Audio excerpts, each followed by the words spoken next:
Welcome to the Helping Homeowners Replace Failed Drinking Water Wells and Septic System presentation. My name is Megan Cousino. I'm the Environmental Program Manager for the Environmental Assistance Office at the Vermont Department of Environmental Conservation. And I'll let my two colleagues, Chris and Bruce, introduce themselves as well. I heard Chris first, so I'll jump in. Thank you, Bruce. Thank you, Megan. My name is Chris Rottler. I work with Megan and Bruce and Al and others at the Vermont Department of Environmental Conservation. I wear a number of hats, including managing the state's on-site loan program. So happy to be here and presenting to you today. Great. Thanks, Chris and Megan, and thanks everyone for showing up. This is a great turnout and great opportunity to talk.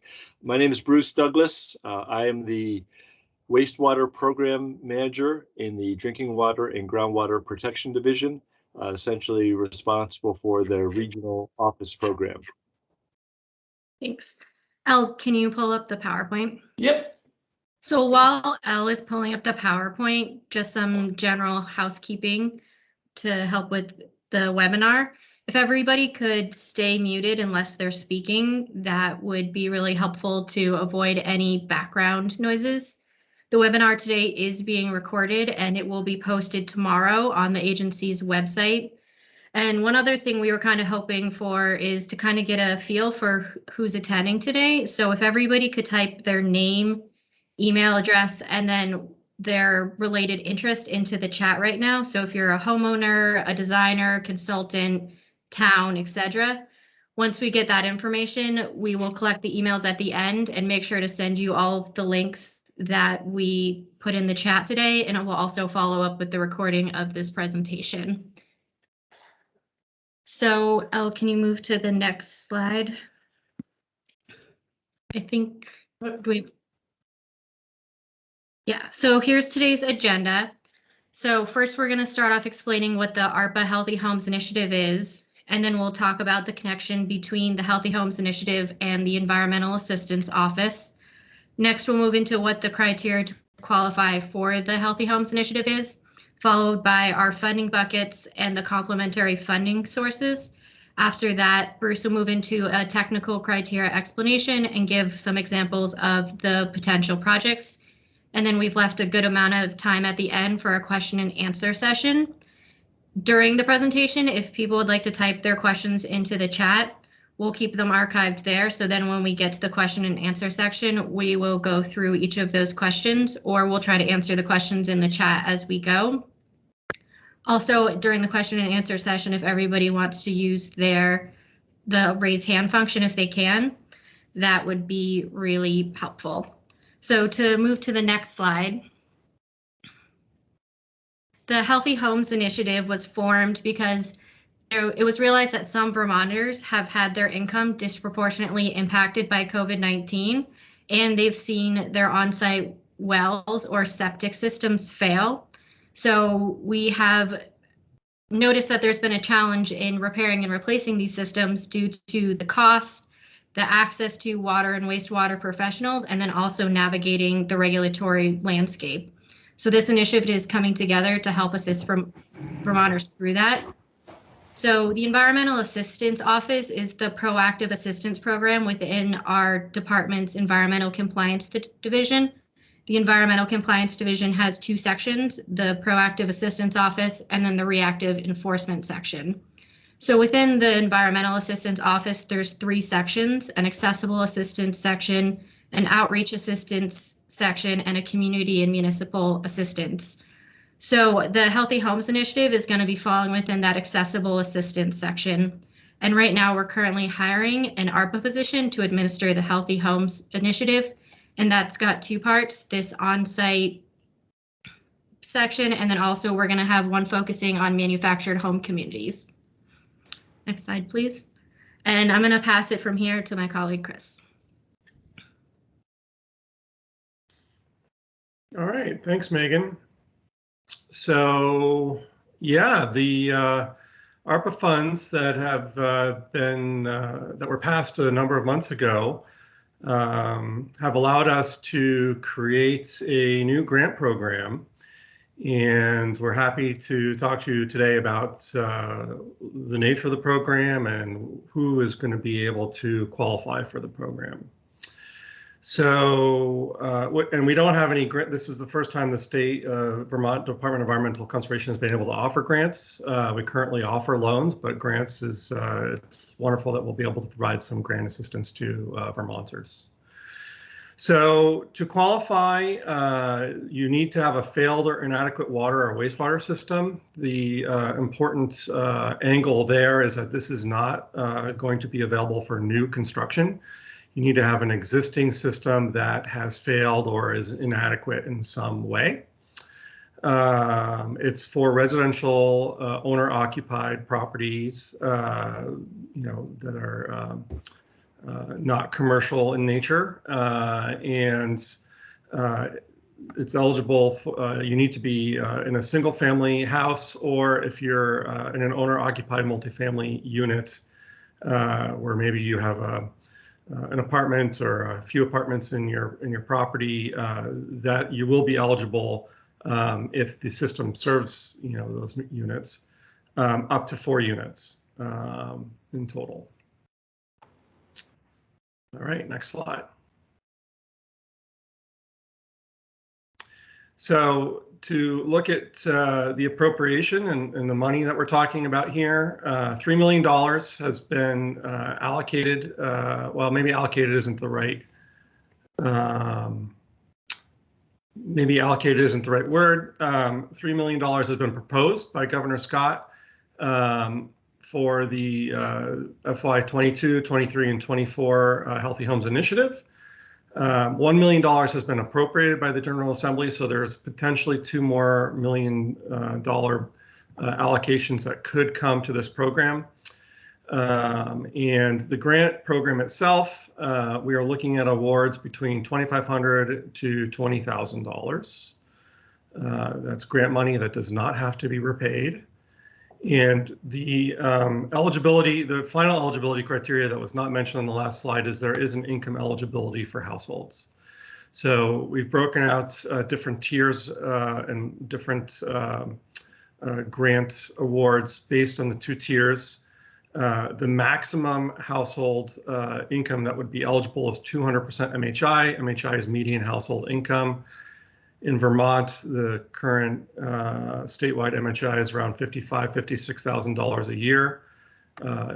For people who don't deal with this all the time, basically you look at everyone in your household, you add up their income. That could be working adult children, it could be you and your spouse, and you compare that to this table. If you're around $110,000 or less, you could qualify, and then there's a tier 1 for households that have household income below $65,000 per year. So $65,000 and below, and then $65,000 to 200% MHI is the tier 2 eligibility. For tier 1, these are the folks who have household income below $65,000 a year or below. We've established a beneficiary payment system. And the main dynamic, or the main way this works, is that we will be able to disperse funds before construction has started, or before work has commenced, as opposed to a reimbursement-based system. And this primarily will be beneficial to licensed designers, especially when you compare it to the way the current on-site loan program works, which requires the work and the permitting to be done up front and the installation to be done before we can issue payments. The program will be awarding 100% of the reasonable cost of the design and permitting. Focus there on the word reasonable. If someone comes in with an unreasonable bill, and I think we can guess on what unreasonable might be, you know, $6,000, $7,000, $8,000 might be a little bit too high based on what the market is showing. But yeah, if you have a reasonable bill for the project, we will pay 100% of that. And then looking at construction, we will also we'll offer beneficiary payments up to 100% of the cost of construction with a cap of $20,000.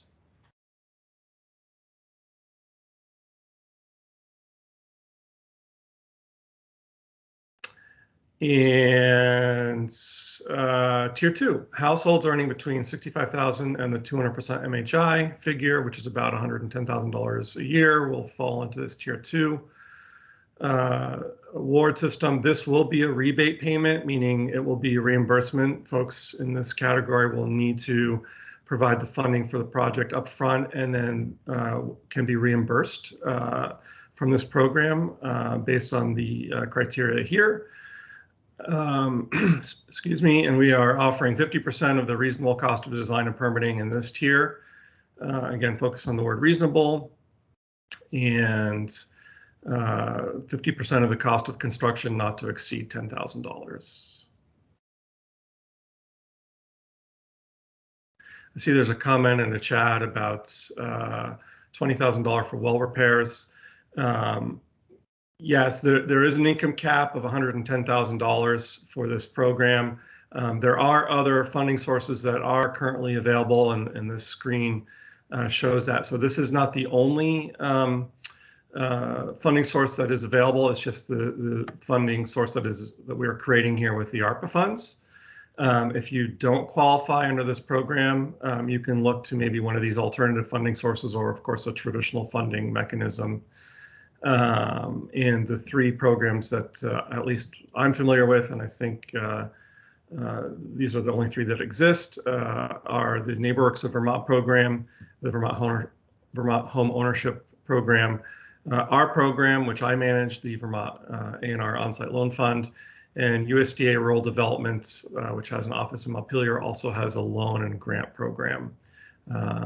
If these are too quick on the screen, I think Megan or one of my colleagues will be posting contacts in the chat for these programs. And there they are. Do manufactured housing cooperatives with owner-occupied homes qualify? I would need to know more about the details of that. The answer is probably no, because a co-op is a different legal entity from an owner occupied situation, but different mobile home parks and properties are set up differently. So I would be more than willing to explore the specific circumstances if you wanted to talk about the details. So probably not, but maybe. And we also have another initiative that's focused on manufactured housing communities. So there's also going to be money appropriated for that initiative as well. And there is an upcoming seminar on that as well, I believe on the 29th. So when we send out the email, we'll also send out the upcoming other A&R ARPA seminars. So that might be a good fit. But the one nice thing about the Healthy Homes Initiative is it's composed of both this failed system and supply as well as the MHC. So through the 2 parts, we should be able to coordinate the need as we can.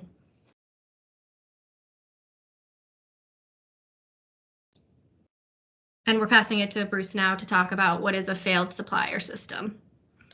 Great. Thanks, Megan, and thanks, Chris. So the first, I guess I want to make the point too that we're rolling this out today. It's still a work in progress. There's still some refinements that in setting up the specific protocols and whatnot. But as Chris mentioned, the funding program is focused on failed water supplies and failed septic systems. And the footnote's important that a failure is not something requiring a minor repair, replacement, or maintenance. It's a major repair or replacement. And these are the specific categories in the wastewater system and potable water supply rule that would clearly constitute a failure. So to briefly summarize these, As far as water supplies go, it is if the water from the source does not meet drinking water quality requirements, and that you can test the specific requirements in the rules for testing. If there's a known source of contamination that's been identified and confirmed by the agency, that would be suitable for a well replacement. And if there's not enough water to provide for the customary and permitted use of the building or structure, that would be a failed potable water supply. On the wastewater side, a failed septic system would be if it's backing up into the building or structure, or if the wastewater is either exposed to open air, pooling on the ground surface, or discharging to a surface water.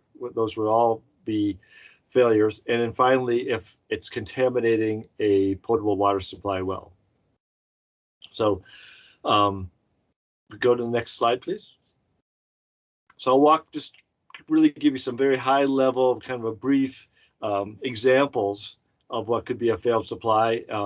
One would be a shallow well, a dug well, spring that has had insufficient flow. And there's one thing that's interesting about the problems. There's a definition in the rule of what a minor repair or replacement is, and the specific problems with water supplies, they could be recurring. They could be seasonal in nature. It doesn't have to be at the time you apply you're having the problem. It just may be that you've had the problem historically to be failed.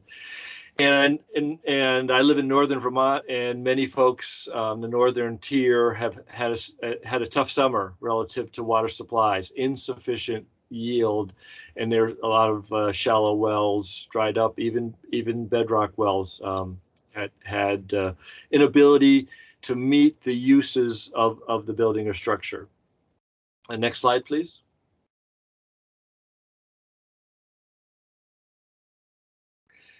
And then failed on-site systems. I think we're kind of all. Let's go to the severe, but it's a public health issue, and so is water supply. Having inadequate water quality or supply is a public health issue.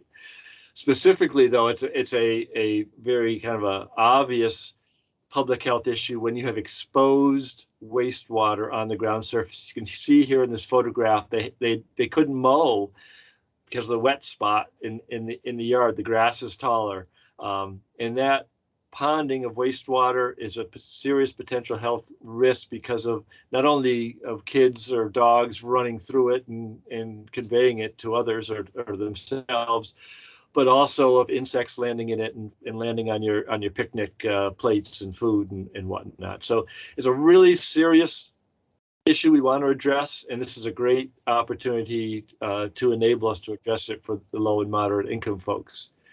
So I'll turn it back to Megan.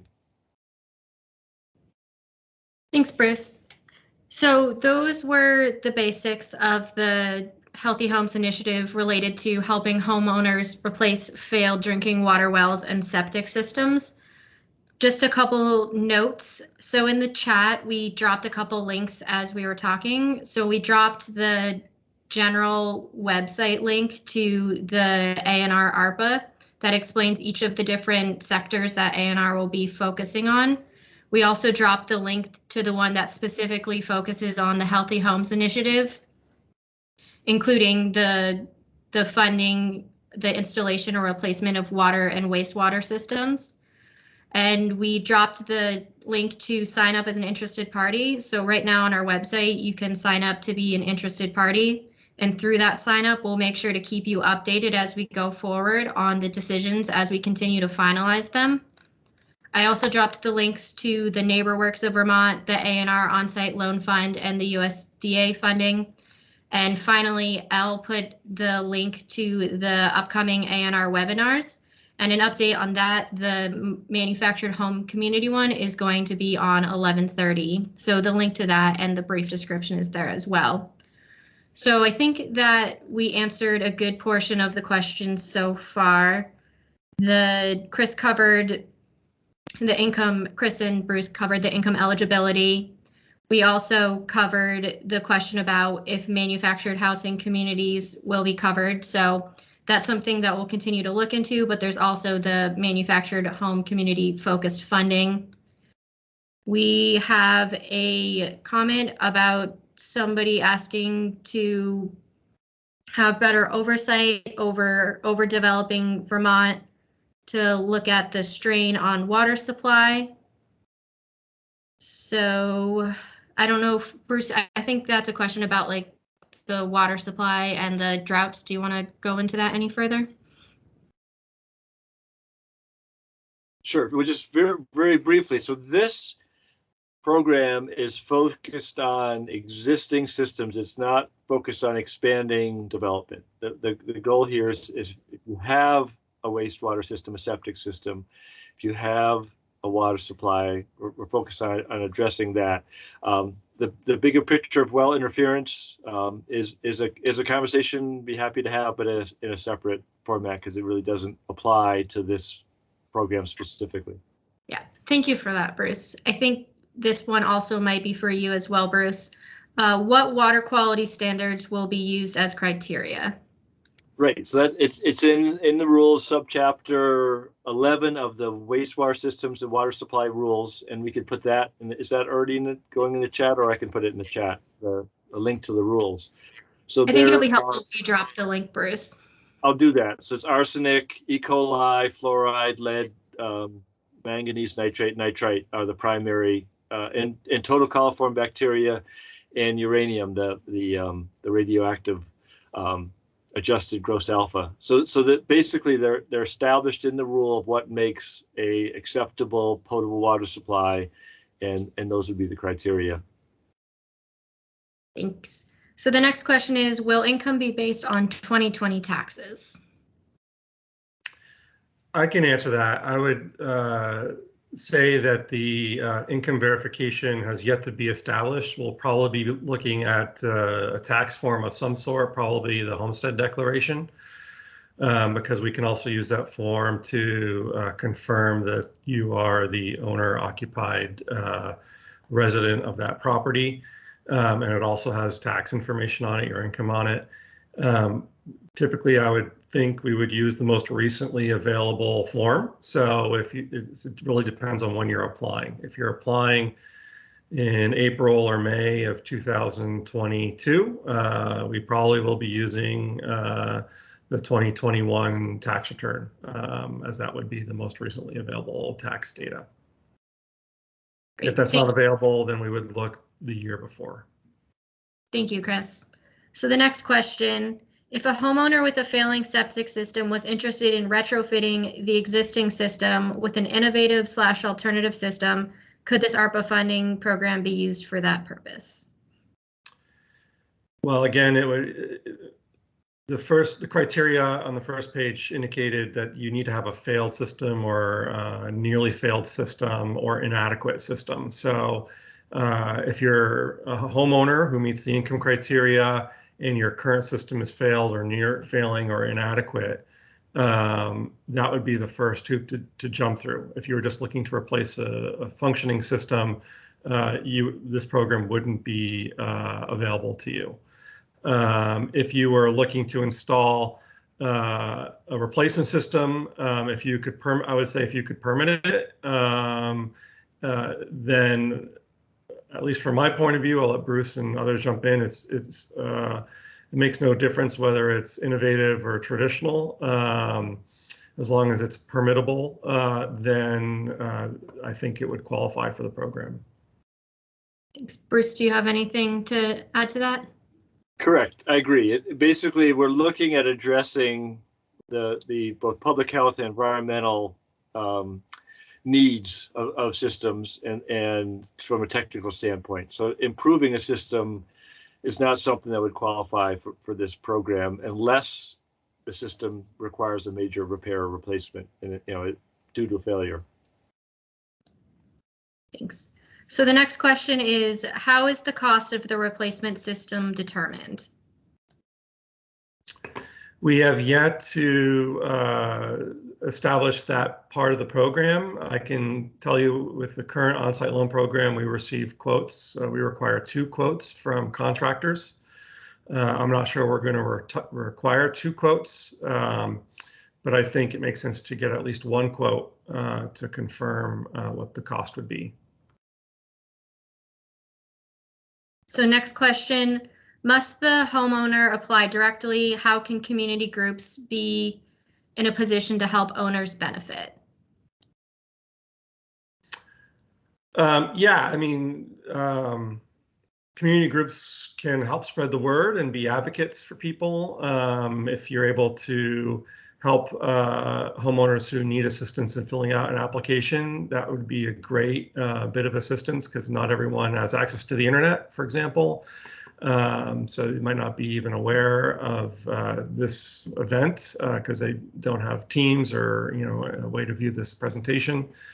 So to the extent that you're working for a community group and are able to help spread the word, please be in touch with any of us, Al, Bruce, Megan, or I, and we can help you with that, spreading the word and helping particular folks apply. But yeah, the homeowner should apply directly, especially since we're dealing with income information. That's sensitive information that they should just be submitting to us directly. Thanks. So the next thing is Bruce posted the water quality standards in the chat, so the link there will lead to those. So the next question was, would we miss out if the system was repaired this year? Haven't contemplated this program being available on a retroactive basis, but I imagine that's probably not in the cards. Typically, the way these rebate programs work is that this is for prospective projects. So we are close to rolling the program out, starting with this presentation. We're not quite there yet, but imminently we'll be able to accept applications. We certainly wouldn't want you living with a failed system for long just to qualify for this program.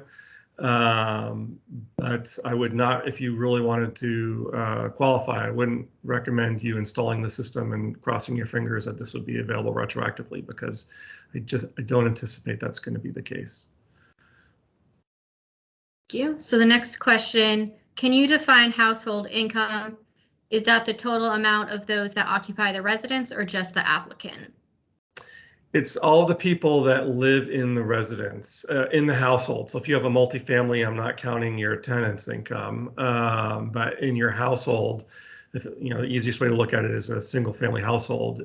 Yeah, you look at everyone's income in the household. And the way we currently do it for the on-site loan program is we look at the homestead declaration. I think it's HS 144 is the form number on your Vermont state taxes.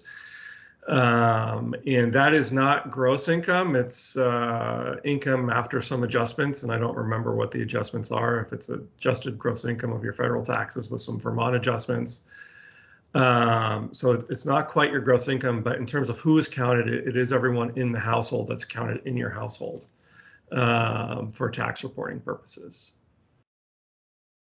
Thanks. So the next question, does the grant cover septic design and permitting of a failed septic replacement that was already paid, or just the future construction of the system? Yeah, I think we talked about that already. It's for future constructed systems. And it's unfortunate if you've recently installed a system, and I'm very sympathetic and how unlucky that might put some people, but we do have to draw the line with the start date for the program, and it's pretty traditional to have to look forward from this point for administering funds. Yeah, so. And going forward, just to repeat it, when we do go forward and have the program going, it will cover both parts. It'll cover there will be some money that covers the initial design and permitting, and then there'll be also funding for the construction. So both parts will be covered as we go forward. If I can jump in, Megan, if there are people who are looking to install systems right now and they can't wait for this program to be up and running in the next 2+ months, there are two of the resources on the page that we shared do offer some smaller grants. It's not 100% of design or 100% of construction, but if you qualify, both the NeighborWorks program and the USDA Rural Development program have grants. So I highly recommend, if you're right on the cusp of construction or implementing a new system, considering investigating those resources and seeing if you qualify. Thanks, Chris. Yeah, and so we sent the links to those two resources earlier in the chat, and then at the end, we'll also follow up with an email with links to those resources as well. So the next question, are seasonal residents eligible that are located on an impaired water body? I'm sorry, what? Is it covered on our seasonal residents is eligible? Seasonal residents are not eligible because that's not your primary residence. It's not a single family owner occupied primary residence. Thanks, Chris. And so somebody asked, so they haven't installed the system yet, they just have the permitting and design. Would they be able to have the construction covered? Yeah, possibly if you meet the eligibility criteria. I think that could be a possibility. Yeah, and just to reiterate there, we're still working through the eligibility criteria. Like once we receive the applicants, we're still working through the system of how we're going to have the money allocated. So the important thing right now is getting the information to us so we understand what the universe of the potential funding is. In the beginning of the chat, I sent a link to the sign up as an interested party to learn more about this. I'm going to resend that link right now. And I just recommend getting your name and your potential project entered into this. This form doesn't mean that you've signed up for the funding, but it just shows that you're interested. And as we continue to develop this project further and have more updates, we'll send you information. And then eventually when it does open for people to apply, you'll also get that email to be able to start to apply. So a little birdie is whispering in my ear that there may be some possibility of looking backwards for installations based on the program, the federal criteria.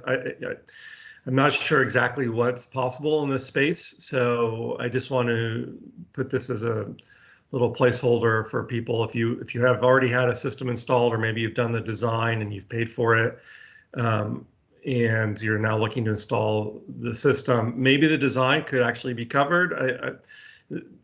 Stay tuned, basically. If you think you are right on the cusp of installing, or if you've installed, don't self-select your way out of this process quite yet. Do submit your information to us, and we will get you more information on that retroactivity policy question when we know more. Great, thanks for that, Chris. Yeah, so that's one important thing. Yeah, right now we're really looking on giving information about what's happening, what we're planning, and then getting feedback, questions, knowing the universe. So sign up, give us the questions.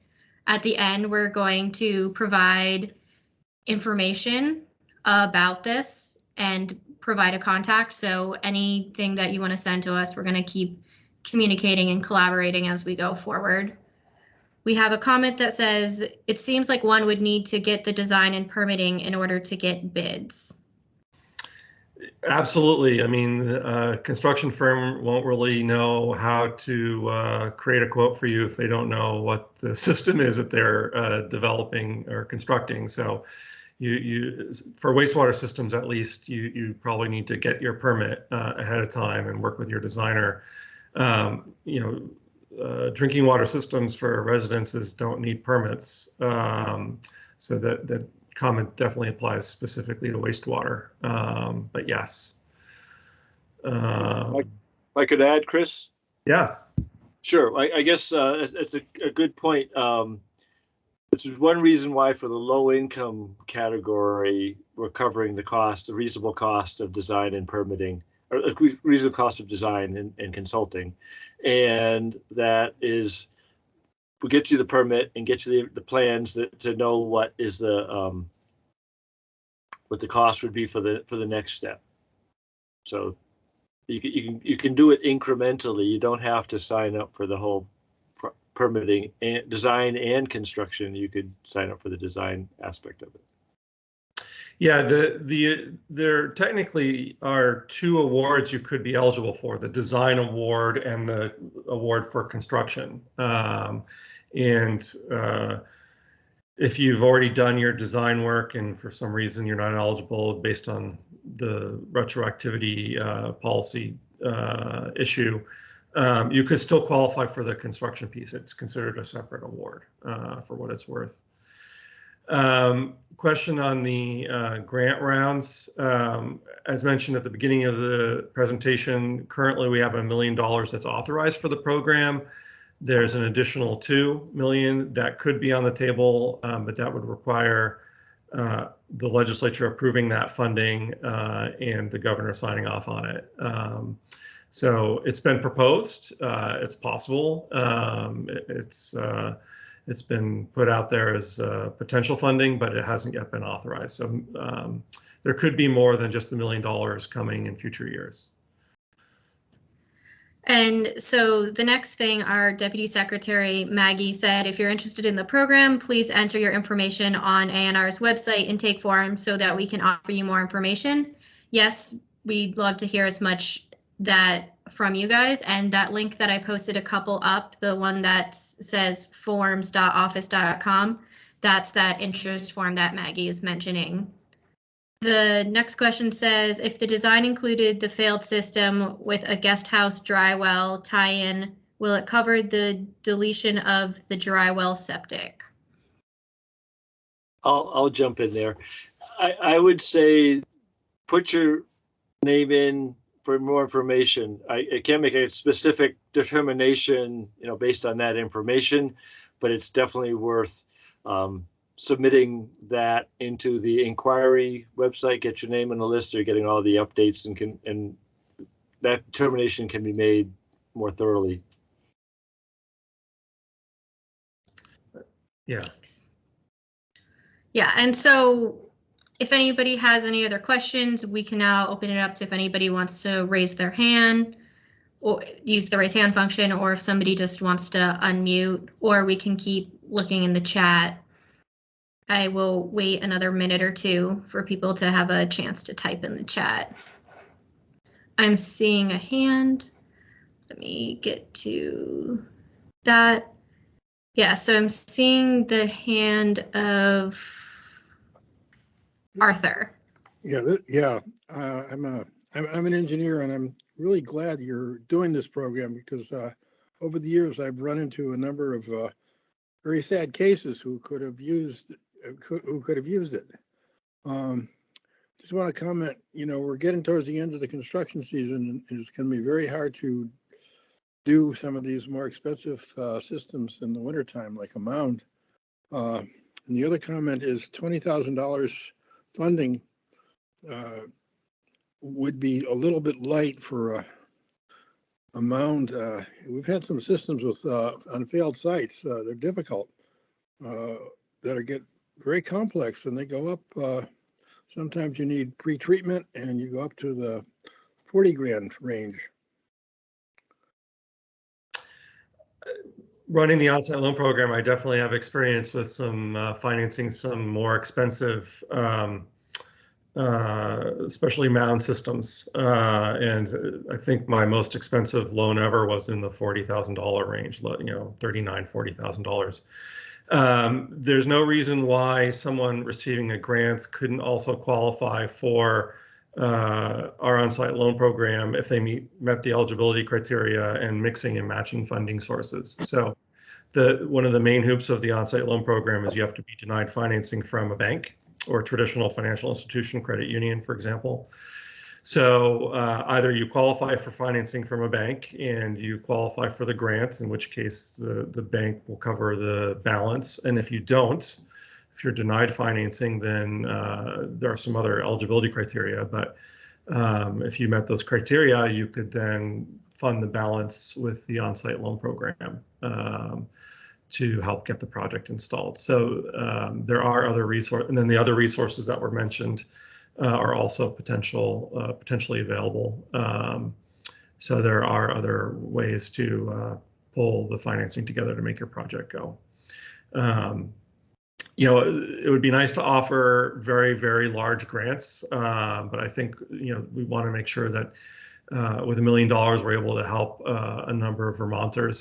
So by limiting the award to $20,000, which is a nice grant, by itself, we are able to help more Vermonters than if we offered a larger grant.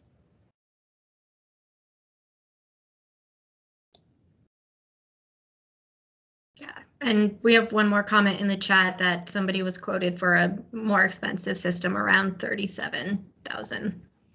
So yeah, and in my experience running the on-site loan program, the average septic system is well below 37. I mean, there are some that do come in at that amount, and if you have that, I mean, the average, you know, project cost doesn't matter to you. Yours is expensive, but you know, $20,000 is right around where the average septic system construction cost is.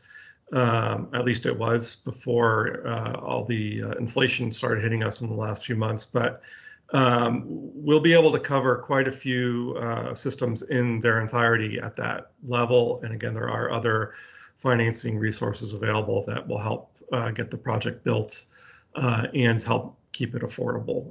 If we're looking at a $37,000 system and we're paying $20,000 plus design,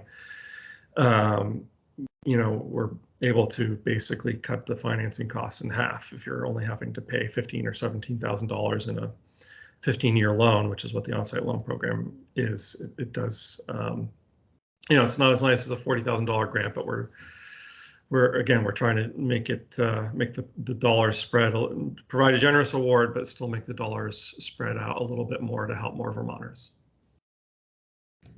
thanks. And somebody, they just followed up, 20 grand is a great start for sure. So I'm going to give another minute if there's any other questions in the chat, if anybody else would like to raise their hand. While we wait for that, I just want to reiterate some of the things that I said in the beginning in case anybody joined us a little bit late. So this has been recorded and it will be posted on the agency's website tomorrow. If anybody wants to add their name, email, and interest into the chat, we'll be following up with the links and the link to this recorded presentation for everybody. And also, here are our contacts. I will drop these in the chat. I think to be more concise, we also did discuss having all of the general inquiries coming to me. So the first one, Megan Cousino, that way we're able to better funnel things. So I'll wait one more minute to see if we get any other hands or questions. And then otherwise we'll. I see a hand up from Arthur, but I don't know if that's a ghost hand or. I think it might be a ghost hand, unless Arthur, did you have an additional? If folks do have No, questions about the on-site loan program, I'd encourage people to be in touch with me directly. Happy to answer questions about that. But if you're focused more on the grant program, yes, please do reach out to Megan.